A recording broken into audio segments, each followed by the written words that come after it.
Você pegou, armazenou, tirou foto, juntou no seu computador, pegou todo aquele material e você fala, agora eu vou fazer uma matéria para o site. Eu vou fazer uma matéria para o Facebook, ou até para o Instagram, que ele cabe, né? Uma foto, você faz um texto. O que é primordial na organização dessa pauta? É você seguir algo que a gente chama de lead. O lead nada mais é do que perguntas para que você possa responder para o público dúvidas como: em que lugar que foi feito o evento? Quem estava, quem organizou? Qual foi a data? Então essas perguntas vão ser respondidas por você escrevendo a partir do primeiro parágrafo. Então você tem o título. Outra, pense da seguinte forma: o título tem que ser sugestivo, mas ele não tem que entregar tudo da matéria. Por exemplo, produtora Dois Neguinho está agora produzindo um grande documentário sobre um curso de jornalismo. Quem é esse pessoal? Onde que ela fica? O que eles já fizeram? E daí a pessoa vai querer saber, e daí ela vai ser respondido dentro da sua matéria. Linha fina, vem abaixo do título. Produtora de dois homens negros fazem sucesso na Zona Sul de São Paulo. Daí eu falo assim, nossa, meu Deus, mas quem são esses caras? E a partir desse lugar você vai começar a falar. A produtora que fica na Zona Sul de São Paulo há tantos anos, que tem quase 15 anos. Quem é responsável? O que eles já produziram? Então a montagem da matéria é o momento onde você vai responder o seu lead. Todas essas perguntas. Mas ficou com dúvida? Calma. Vai dar um pause aí no vídeo, volta lá, que você vai ter tudo isso. Coloquei na apostila para você, até com um exemplozinho, vai ficar mais fácil para você entender.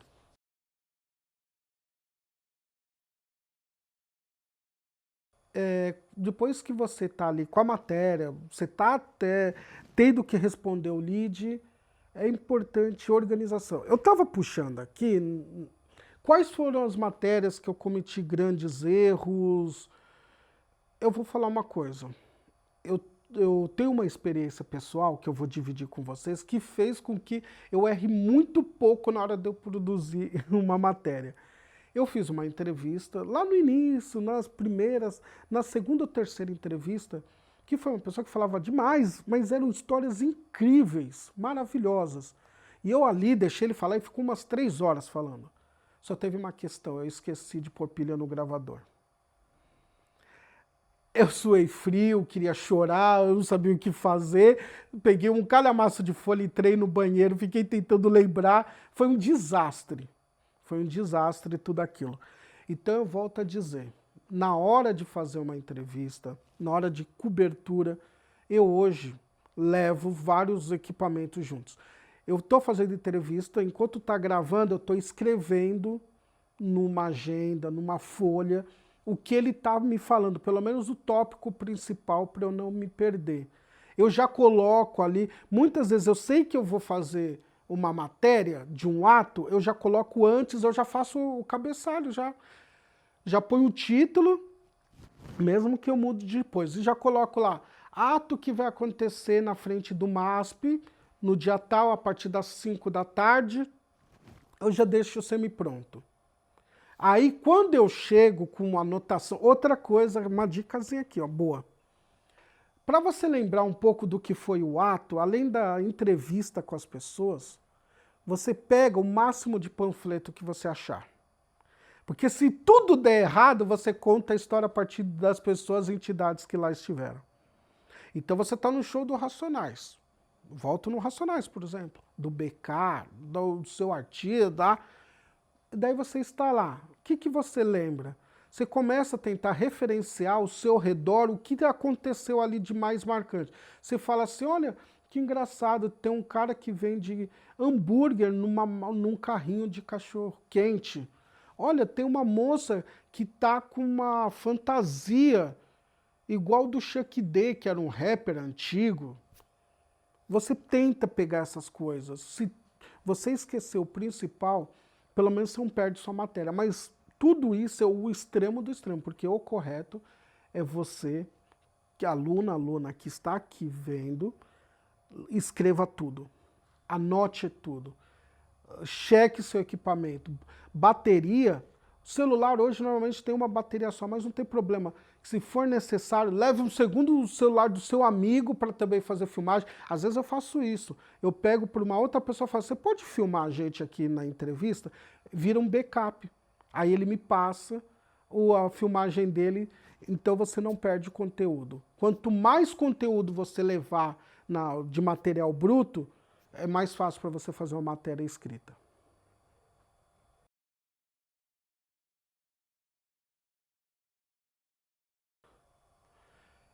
Que bom que vocês chegaram aqui nessa jornada comigo até agora.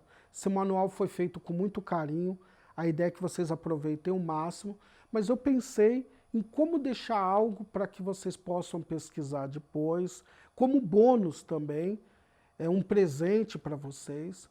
E qual é o nosso instrumento como comunicador? É a palavra. Então, nada mais justo do que ter aqui algumas verbetes e formas de falar que, às vezes, no dia a dia, a gente acaba fazendo escrevendo no WhatsApp da vida, muito rápido ali, mas na hora da gente fazer a nossa escrita, tem que ser uma escrita que as pessoas possam entender e que faça sentido, porque há formas de você escrever que pode perder o sentido dependendo, mas ou mais. A gente junto, a gente separado. Tem muitas palavras que a gente escreve que, dependendo da forma o que você vem escolher para completar a frase, você vai dar um outro sentido ou vai tirar totalmente o sentido daquela frase. Então eu deixei aqui com muito carinho bônus para vocês. E falando sobre bônus, eu deixei aqui indicação de alguns livros. Nossa, na hora de escolher livro foi difícil. Tem muita coisa boa, tem muito material incrível, mas eu queria deixar aqui, deixei um livro sobre racismo estrutural para você, que estamos falando sobre a questão racial, para você entender um pouco mais desse letramento racial. A Arte da Entrevista. A Arte da Entrevista, para mim, é um dos livros mais incríveis de entrevista, que tem uma entrevista do Al Capone. Você consegue, a entrevista é tão bem feita que você consegue imaginar até o cenário que foi posta essa entrevista, como que ela se deu, a riqueza de detalhes, por exemplo. Você tem Iacracia, do Ergon, do Barão de Tararé, que ele fala sobre essa questão da inteligência artificial incidindo no nosso mundo, como que interfere ou não no nosso mundo. Então são livros que vão te ajudar. Esse tem muito mais. Tem Mário Prada, que você vai procurar depois. Você tem os Sertões, você tem o Chateau, tem muito livro bom para te ajudar. E eu espero que, assim como esse manual, você seja uma excelente comunicadora popular, que você possa fazer a diferença e ser a voz dos invisibilizados e invisibilizadas de todos os locais, do campo, do quilombo, da aldeia, da praia, onde tiver uma voz para ser escutada e ser ampliada, eu tenho certeza que com esse manual você vai estar colaborando e muito. O Brasil agradece. Obrigado ao projeto, um projeto lindo, maravilhoso, e é isso. Conte comigo para o que for necessário, eu só tenho que agradecer por essa oportunidade, que é emocionante, maravilhosa, e que só complementa na minha biografia e na minha história como um dos momentos mais marcantes. Obrigado. Eu queria falar para você que está aí agora, sentado no seu computador, com o celular na mão, que é difícil você imaginar você daqui 10 anos, 15, 20 anos. Lógico, às vezes é difícil. Ainda mais para quem está na quebrada, se você mora no morro aí, na Baixada Santista, você está numa aldeia. Às vezes você é um jovem pensando ainda como ter perspectiva de vida. Mas tem uma coisa que o que nos move é o amor. Eu volto no Racionais. 1 por amor e 2 por dinheiro. Isso é importante. Porque o amor que nos move sair todo dia de casa. Eu tenho que amar minha família, eu tenho que me amar, eu tenho que amar o próximo para aturar todos os problemas do mundo e mesmo assim sorrir e fazer uma matéria. E foi esse amor que fez eu chegar a um sonho, entrar na sala da Cris, ouvindo o Anderson John falecido virar falar: Anderson, vai lá e cria um jornal, e eu fui, aceitei o desafio, a provocação. Foi, foi também acreditar que as pessoas poderiam também acreditar que eu podia fazer aquilo. Mesmo sem eu ter grande projeto organizado, eu ainda brinco que eu falo que eu só sou o cara que criei a bagunça e ele é de vocês. Mas uma coisa que eu vou dizer é, amar aquilo que você vai fazer, não importa o que você faça.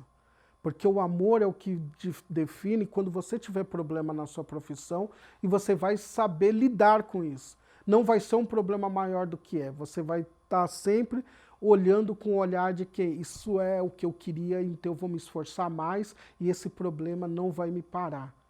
Então foi assim que meu sonho virou projeto, e um projeto que vai fazer 9 anos em agosto, e é um projeto que ele não fala do Anderson, ele fala de nós. É um projeto que tem a maioria de mulheres e mulheres negras mães solo, e que hoje não é um jornal apenas negro para pessoas negras. É um jornal de todo mundo que luta pela luta antirracista e pela democracia e pelos direitos humanos, que são aceitos dentro do Jornal Empoderado. Porque eu não acredito que a luta antirracista ela vai terminar e começar, ou seja, como for, com as pessoas negras apenas. Não. A gente precisa de todo mundo, daquela pessoa branca que é antirracista. Não vai terminar o machismo e a homofobia sem o homem hétero. A gente precisa de todo mundo. E eu falo, o jornal precisa de você, ele está aqui para você, para o que você precisar, da mesma forma que eu preciso de vocês, porque é essa troca que faz com que um sonho vire projeto.